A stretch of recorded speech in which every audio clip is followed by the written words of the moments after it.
ప్రభాస్ గారి upcoming project fauji Hanu Raghavapudi డైరెక్షన్లో రాబోతుంది. అండ్ ఆ మూవీకి సంబంధించి ఒక పోస్టర్ కూడా రిలీజ్ చేశారు. జస్ట్ నా ఇమాజినేషన్లో మూవీ ఎలా ఉండబోతుందో డిస్క్రైబ్ చేయడానికి ట్రై చేస్తా. Shall we go to the video. Mythri movie makers వారు ఈ మూవీని ప్రొడ్యూసింగ్ చేస్తున్న విషయం తెలిసిందే. అండ్ ఆ పోస్టర్ రిలీజ్ చేస్తూ ఒక కొటేషన్ పెట్టారు. యుద్ధాలు ఆధిపత్య పోరుగా మారిన సమయంలో ఒక యోధుడు వాళ్ళ పోరాట లక్ష్యాన్నే మార్చేస్తాడు. And that was the quotation. And ఇది 1940లో జరిగిన స్టోరీలా అనిపిస్తుంది. అట్ ది సేమ్ టైం ఇది స్వాతంత్ర్యానికి ముందు జరిగిన సంఘటనల ఆధారంగా ఒక హిస్టారికల్ ఫిక్షనల్ స్టోరీ తీస్తున్నామని చెప్పారు. అండ్ మోస్ట్లీ వారు చెప్పిన కొటేషన్ చూస్తే సుభాష్ చంద్రబోస్ గురించి చెప్పినట్లే ఉంది. ఆ టైం పీరియడ్లో నేతాజీ గారికి అబ్సల్యూట్లీ సూట్ అవుతుంది.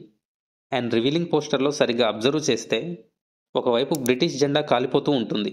At the same time Azad Hind Fauj British దళాల మధ్య జరిగే యుద్ధం తరహా మూమెంట్స్ అన్నీ అక్కడ చూడొచ్చు. మేబీ ఒకవేళ అదే నిజమైతే సుభాష్ చంద్రబోస్తో కలిసి బ్రిటిష్ సైన్యాన్ని ఎదుర్కొన్న గొప్ప యోధుడి పాత్రలో మన ప్రభాస్ గారు కనిపిస్తారు. 1943 అక్టోబర్ 21న సుభాష్ చంద్రబోస్ గారు సింగపూర్లో చలో ఢిల్లీ నినాదం ఇచ్చాడు. అండ్ అది 1944లో ఈ చలో ఢిల్లీ మార్చ్ మొదలైంది. మేబీ దీన్నే సెంటర్గా చేసుకునే మూవీ ఉంటుందేమో. అట్ ది సేమ్ టైం ఇదొక ప్రేమ కథతో కూడుకున్న యుద్ధకాండ. అండ్ ఈ మూవీకి సంబంధించి ఫౌజీ అనే టైటిల్ 99% కన్ఫర్మ్ అయిందనే చెప్తున్నారు. అండ్ హను రాఘవపూడి ప్రభాస్ గారి కాంబినేషన్లో వచ్చే మూవీపై మీ ఒపీనియన్ ఏంటో కామెంట్ చేయండి. And okay guys, we will meet in the next video. Stay tuned to Movie Rules. If you like the video, please make sure to subscribe.